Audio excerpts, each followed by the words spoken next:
Always great catching up with my next guest, Aleksandar Rakic, who's coming off a really nice win over Thiago Santos back at UFC 259 on March 6th. Aleksandar, how are you today?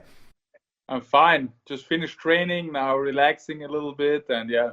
That's great. Appreciate you having me part of your relaxing time. Let's start first. I know you took a bit of time off after the fight. How was the time with the family? I mean, unbelievable. I mean, the family time is the best time in the world, the most quality time. I spent my whole camp in Croatia, Zagreb. I wasn't with my wife and with my son, for 1 month and a half, and then going to Vegas fight, and now coming back, 10 days with them, and I'm like a new man. And yeah, now I start training again and feeling very good. And yeah. Excellent. Congratulations on the win. Really impressive performance over Thiago Santos. I know you would have liked the finish, but were you happy with your performance overall, taking on a former title challenger in Thiago Santos? Absolutely. I'm happy about my performance, and everybody who understands MMA and the fight game, knows that this was a tactical chess game war. Me and my team study Santos a lot, and he's very dangerous, but he didn't fight in that against me like he used to fight. I think maybe I neutralize his weapons, and I push always forward. I take the center. For example, the last fight Santos won was against the reigning light heavyweight champion Jan Blachowicz, and if you see the fight, you see how Jan closing the distance very fast and closing very, very fast, want him very bad to cut, to punch him, and then Thiago knocked him out with a counter. And he's very good at this, and that's the reason we didn't want to risk. If the Thiago fought like he used to fight, this would be maybe probably the fight of the night, because I was ready for it. The whole camp, my whole camp was very hard. My sparrings went, I went through hell to the sparrings. The guys pushing me to my limits, and we did million of rounds and million of minutes spending there. But a win is a win. I'm very happy, and that's it. Was there anything about Thiago that surprised you in the fight? Like you said, you were expecting him to come out a little bit differently. Aside from that, was there anything else that you weren't expecting? I mean, I felt it like he respected me a little bit too much, and in the fight, I'm not saying about before or after. I'm a competitor. I respect every fighter before the fight, after the fight. But in this octagon, I don't respect you. I want to take your head off. And I think Thiago was respecting me a little bit in that cage. We know each other. 2018, we trained together in American Top Team. We just did 2-3 grappling sessions and everything, and that's it, But the other guys in American Top Team in Florida knew me, and his training partner knew me, his coaches knew me. So probably they told him he's a very dangerous guy or something like that. No, I don't know. Maybe yes, maybe not. I don't want to say nothing about this, but I felt like he was respecting me. That's the reason he didn't want to go forward so many times. Do you think you'll train with him again in the future now that you guys have fought? Yeah, maybe yes. I mean, he's a great guy, and he has a hell of a career and very good wins on his record. And I want also coming back to American Top Team to train there. They have one of the best fighters there, one of the best coaches there. So why not? You're ranked number 2 now. This is a huge win. Have you been told sort of what is next for you? Because it looks like it's going to be Jan Blachowicz and Glover Teixeira fighting next. Have you been told if you're going to get the winner, or do you have any indication what could be next for you? Nothing yet, and I hope I'm going to get a title shot.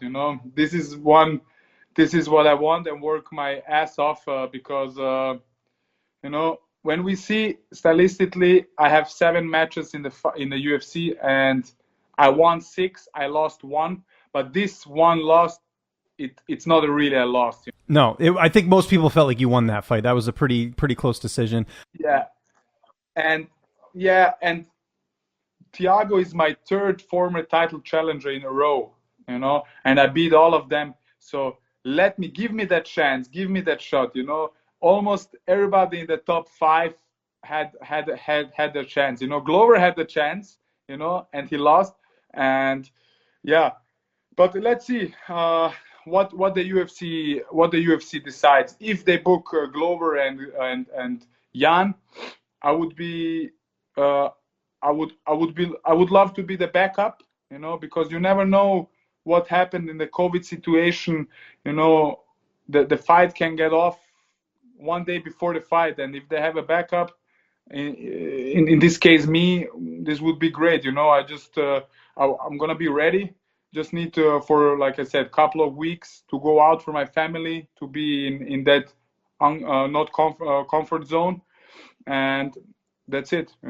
And if not, I'm ready to step in and to fight for the title, because I'm hungry, I'm young, I'm motivated, and I know I would represent the sport in the best way. Yeah, you certainly made a strong case. What you said there, a couple title challengers you defeated. Obviously, you make a strong case. Do you not think, though, that it probably will be Glover just because he was the backup for the Adesanya and Blachowicz fight? I think, a lot of people are feeling like that's probably going to be next. Yeah, Glover is a hell of a fighter, and he won, I think, 4 or 5. The last, he beat the last 2 opponents of Glover was Smith and Santos, like we beat basically the last two guys, and but you never know, it's this fight game, you never know. I wish everybody luck, but you wake up tomorrow and you go to training, you injure yourself, and you cannot compete. So yeah. No, well said. Speaking of UFC 259, what did you think of Jan Blachowicz' performance over Israel Adesanya? Because I believe he was the underdog heading into the fight. Man, Jan did a hell of a job. Everybody expecting like Israel gonna knock him out in the first or the second, but you could see in this fight that Jan worked on his stand-up, on his boxing. I know we knew that he's a good wrestler and of course a good grappler, but the striking things, what Jan did and closing the distance was very good, very impressed, And I said, if it comes to the clinch and if it comes to the grappling, Jan gonna win that fight. And you saw this, he did a hell of a job, and he beat the middleweight champion, and the undefeated guy. So hats off, a hell of a champion and a hell of a fighter. Let's assume you do get the title shot next. How do you feel like stylistically you match up against Jan Blachowicz? I think he would match up even better than Thiago. I think I'm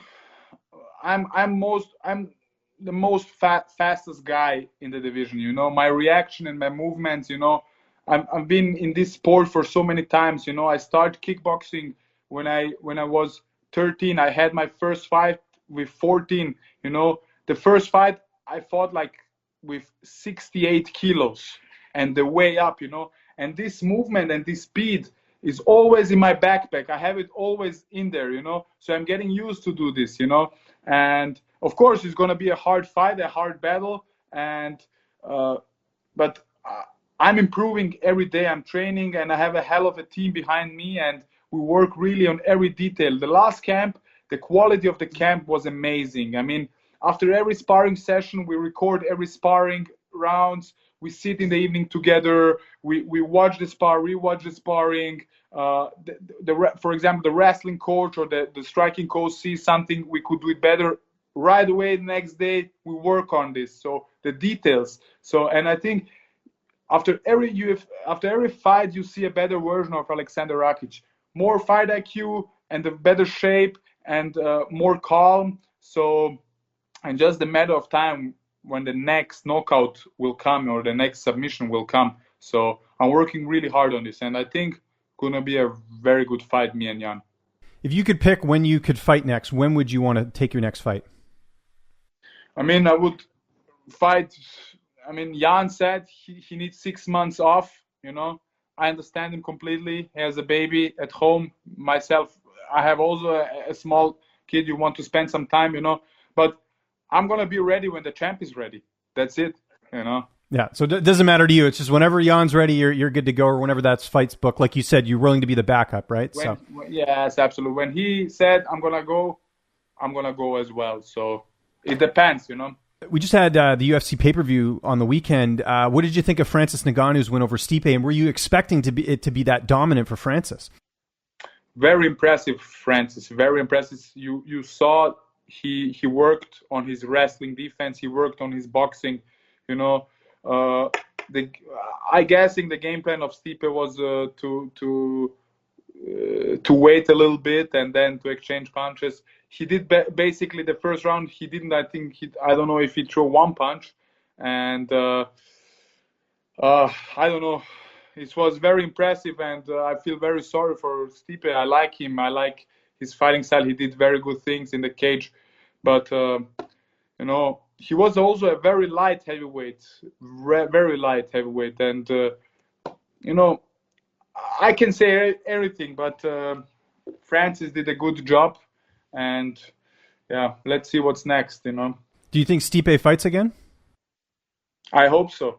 This guy is. I hope he's gonna fight. He's gonna now, like he said, he's gonna take some time off. He's gonna get a baby boy, and I think it's like you're once a fighter, you're gonna be always a fighter. In a couple of months, they're gonna tickle him, and they're gonna say, "I want to fight again." So yeah. It looks like it appears that Francis should be fighting Jon Jones next, but obviously I don't know if you've been seeing what's going on social media. It doesn't look like that's going to happen because, obviously Jon wants to get paid for that fight, which I agree. He's worth it. And Francis obviously just won the title. Looks like they're far apart. What's your take on that whole situation? Do you think we will see Jon and Francis next? Because it's not looking pretty good. Yeah, I hope we can see this fight because it's a very good fight to promote and to sell because Jon, he is right, he should get paid. He did an amazing job in the light heavyweight division. He defended the title for, 13 times like this, and he never basically lost in a fight. So, and now everybody wants to see Jon in the heavyweight division. He put some pounds on, and I understand Jon completely. But yeah, if this fight don't happen, I think it's gonna be the rematch like Francis and Derrick Lewis. But then they need to put some heat on because there are two powerhouses. It's gonna be a great fight if this happens. You mentioned it there, Jon bulking up to go to heavyweight. It's very unlikely, I think, that he goes back down to 205. I know that's a fight I'm sure you'd love to have, is to be able to fight a legend like Jon Jones. Would you ever move up to heavyweight to fight him? Absolutely. Okay. Everybody wants to fight Jon, and I had also the same questions before my fight. What do you think about Jan and Israel? Who do you think who will win? Who would you fight? And I said I would fight Israel because he's like all the respect to Jan, but he was the bigger name and this time, and he was undefeated, and you want to take the legacy from him, and the same thing with Jon. If I need to go to heavyweight, and this is also my plan in the future to go to heavyweight to fight Jon, I would love to do this, Okay. So, yeah, and I see my chances were pretty good there, and I'm still not in my prime yet. Have you played yourself in the EA Sports UFC game yet? And if so, is it accurate? Never yet. I just play Call of Duty now, but I need to buy the game. I didn't have it even yet. UFC should give it to you, I think. If you're in the game, they should give you it, I think. Don't you think? I hope so. I'm going to ask for it. Let's see. Talk to your management, get that figured out. And my last question is, we've talked about this. You've trained with some great fighters in your career, Mirko Cro Cop being one of the most notable ones. Is there anyone you'd love to train with that you haven't had the opportunity to do so? With anybody else? Anybody in MMA. Anybody. Yeah. If you could train with anyone, who would you pick? I would train again with Mirko, and I won't train with Fedor Emelianenko. Oh, great choice. Did you hear the rumor, by the way? There's a rumor going out that Fedor might be fighting Junior Dos Santos outside the UFC because JDS got released. What do you think of that? This one is Fedor is my hero, and I've been watching Fedor since Pride and his mentality, how he's training, the Russian style, he's like an icon for me and an idol, and fighting against, and if I see him, when he got knocked out by Ryan Bader or by Dan Henderson, my heart hurts, my heart really hurts because I cannot see this man, get knocked out. And okay. I would love to train with him, and I would love to share the mat with him and to to learn from him. Alex, this was great. Thank you so much for the time. I know I'm cutting into your time with your family, so I really appreciate it. If there's anyone you want to thank, any sponsors, any social media you want to plug, I'll give you the last word. Thank you. I would think just thank to all my supporters, all my family, and to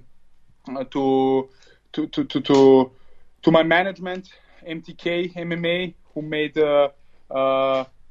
this interview happen. And can't Awesome. wait to fight again and to put a great show and to become. I hope to speak to you the next time or the next second time with the belt on my shoulder.